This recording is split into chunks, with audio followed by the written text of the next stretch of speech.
আমার তো আলু দিয়ে কি করবা? তোমার ফেভারিট আলুর দম বানাবো আজকে। তুমি আর আমি পেট ভরে আলুর দম খাবো, বুঝছো?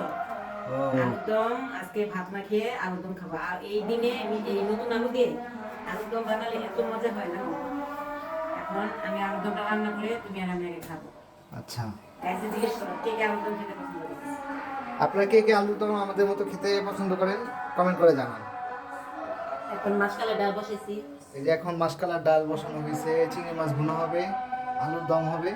তো আমরা দুপুরের খাবার এখন বাজে 3টা, আমরা দুপুরের খাবার খেতে খেতে 5টা বেজে যাবে। আমরা নাস্তায় খেয়েছি হচ্ছে 1টার দিকে। তো এখন আমাদের দুপুরের খাবার খাওয়া হয়নি। তা আপনারা কখন নাস্তা করেন আর দুপুরের খাবার খান এটা আমাদের কমেন্ট করে জানাবেন। এই দেখেন এখন বাজে হচ্ছে 3টার এই যে আজান দিচ্ছে, 3টা কি 13 বাজে আজান দিচ্ছে। তো কে কখন খান জানাবেন। Bye bye.